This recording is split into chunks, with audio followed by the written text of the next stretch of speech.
Be ready. 5 seconds.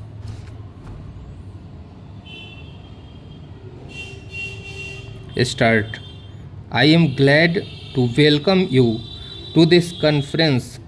The main initiative for calling which belongs to my friend and colleague when he first suggested to me that there should be a meeting of vice chancellors and others to consider how we can improve agricultural education in the country. I readily agreed.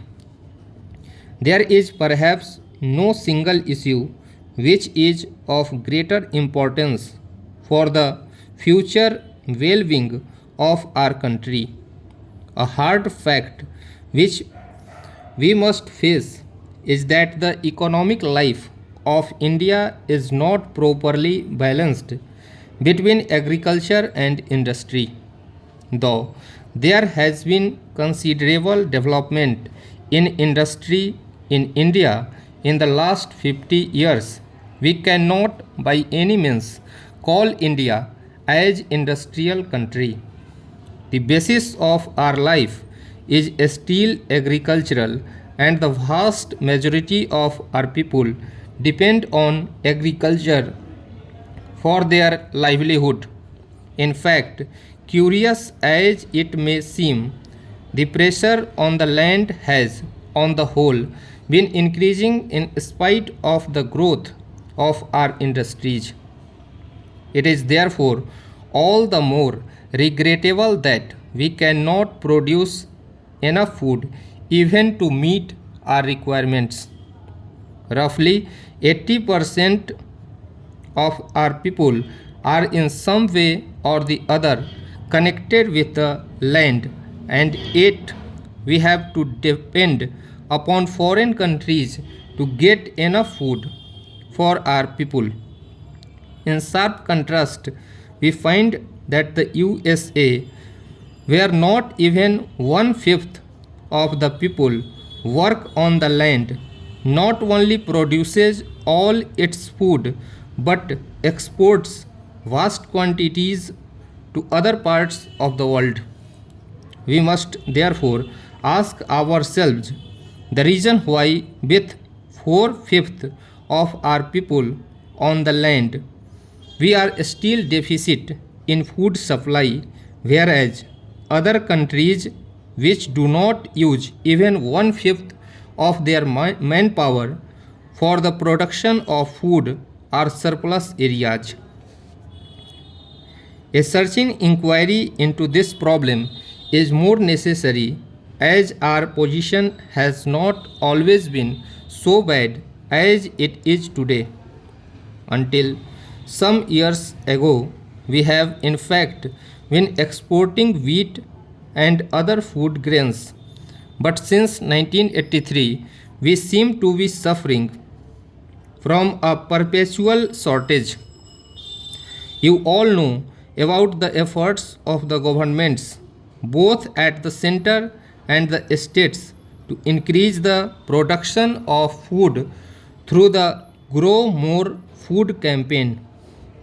I think you will all agree that the results have not been commensurate with our efforts in this regard as such. We know that the average yield of our land is one of the poorest in the world, and this is so in spite of the fact that the quality of our soil is perhaps second to none.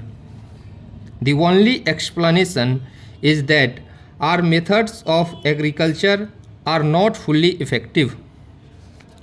We must therefore think in terms of a change in our agricultural methods.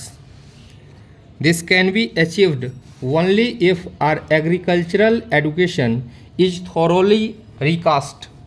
I think you will all agree that the present system of agricultural education in India is not satisfactory.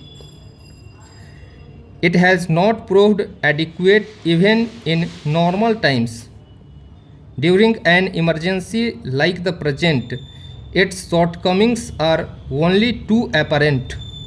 Most of our universities have some provision for agricultural education, but the education is mainly theoretical, so that the results we could expect from the application of science to agriculture do not materialize. Our agricultural graduates are fit for almost everything except becoming agriculturists themselves. Our present agriculture education is defective because it lacks adequate practical basis. An even greater defect is that agricultural education is not an essential part of the general education of the country. Education is intended to develop the potential abilities of the individual in the context of the requirements of society.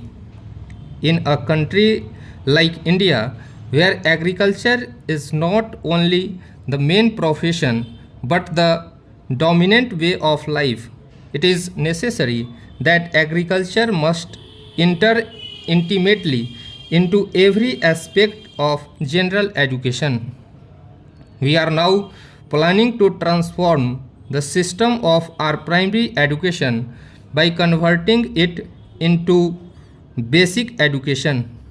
Gandhiji, with the insight of a genius, saw that if education is to be creative and real for millions of our people, it must seek to satisfy their basic requirements of food and clothing. Intellectual development can be adequate and satisfactory only in the context of satisfying these two basic needs. Our general education, especially in the earlier stages, must therefore give a greater importance to the theory and practice of agriculture.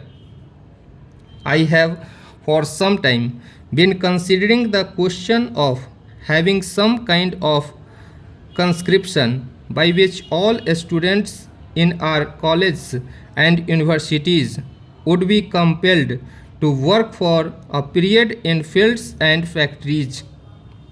I have, however, come to the conclusion that for various reasons this cannot be immediately done.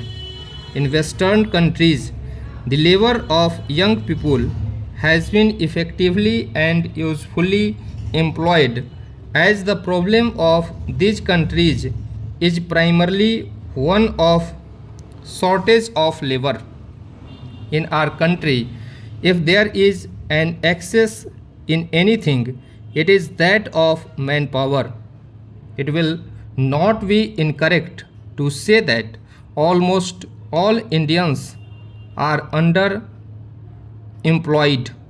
Stop.